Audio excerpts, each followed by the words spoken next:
Waves of Resonance is a sound project. It's a work in which I collaborated with two scientists, researching the psychological impact of listening to marine sounds recorded in the North Sea and Arctic regions.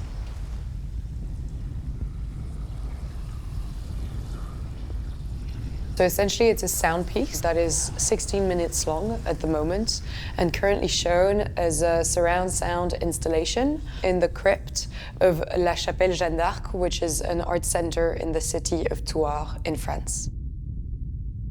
Donc c'est un lieu d'exposition qui est consacré à la création contemporaine. Dans la description de l'exposition, il y a le rez-de-chaussée, avec un ensemble de sculptures. Donc il y a des pots d'algues qui sont rétroéclairées. Elles ont donné quelque chose qui est plus de l'ordre de la sublimation, de la lumière qui vient du sol, qui est à la fois très grave et aussi assez joyeux, qui est à la fois très engagé et aussi léger. Et puis après, on descend des marches qui nous permettent d'être en sous-sol. Et là, on est amené à voir en fait par ce qu'on entend.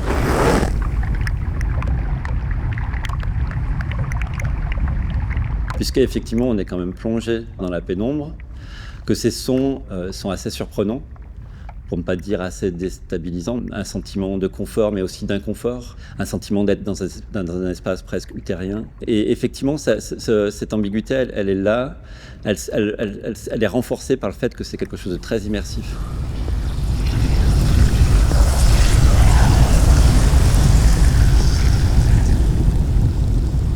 So the sounds used in Waves of Resonance includes three different types of sounds. So we have biological sounds from the Arctic and the North Sea, which include sounds of whales, of dolphins, for example. Then we have the sounds of melting ice, of waves, of the wind. And then we have what we call anthropogenic sounds. So this is essentially noise pollution that has been recorded in the North Sea.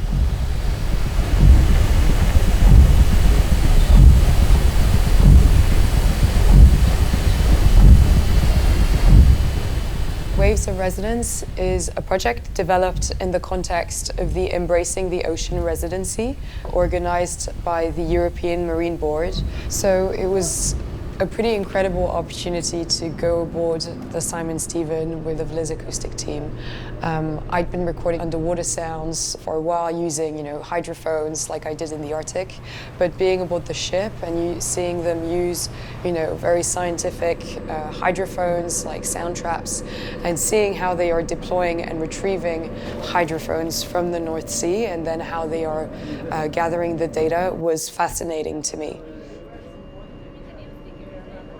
And then I met Clea, and that's when I started to gain a better understanding of noise pollution in the North Sea and received access to some of those recordings. And this type we would connect it like this, but otherwise sometimes we can, if we want to do a non-mono, we want to do stereo, we can have up to 4 hydrophones, and then you would have the 4 of them connected to one recorder.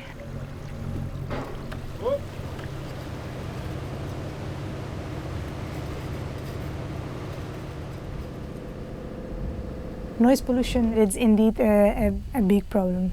The levels that are here in the North Sea are very high compared to the rest of the world. That's because it's an extremely busy area. It looked like less than 10% of the time there was less than 20 dBs of noise pollution, which means that in case animals want to communicate, they really have to raise their voices above the constant shipping sound that they have in the background.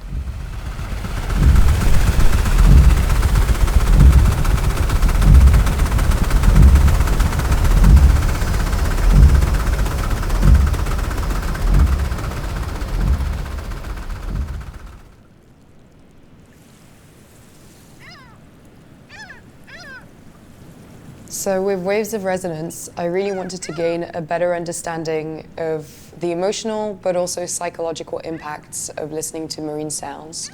I thought, okay, I really need to work with someone who has a very niche research direction already in environmental psychology.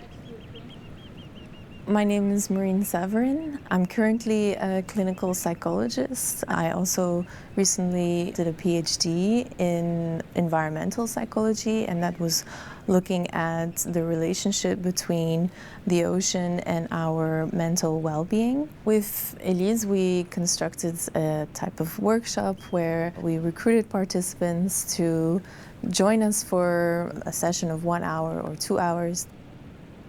Participants would come in, they would fill in a questionnaire, asking questions about how they feel, what mood they were in, and also questions about their behaviors towards the ocean, so ocean-friendly behaviors, we would call that, and certain socio-demographic questions. Then they would listen to the sound piece.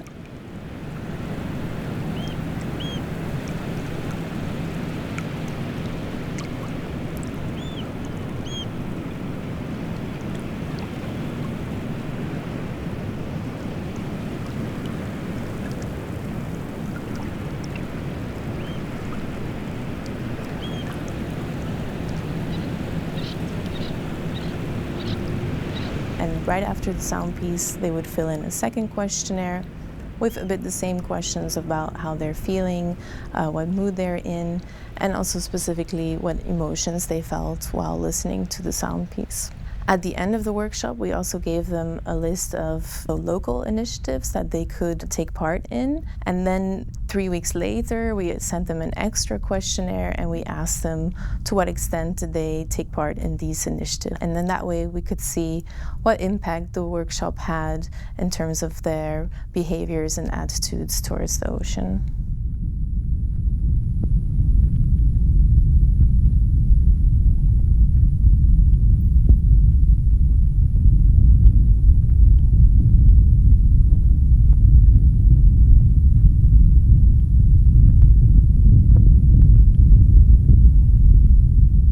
The results that we have are preliminaries. We are still waiting for more data to have more concrete results.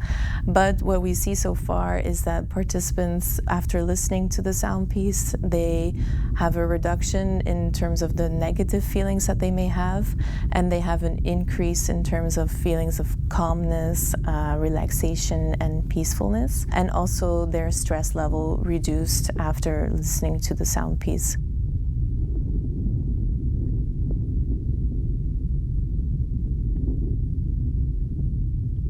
I think for me what's quite interesting with this research is actually not putting anxiety away, because I think anxiety followed by a feeling of calmness can create a strong emotional connection to the ocean. For me anyway, because when you have ups and downs and emotions, you can tend to become more personally invested to something.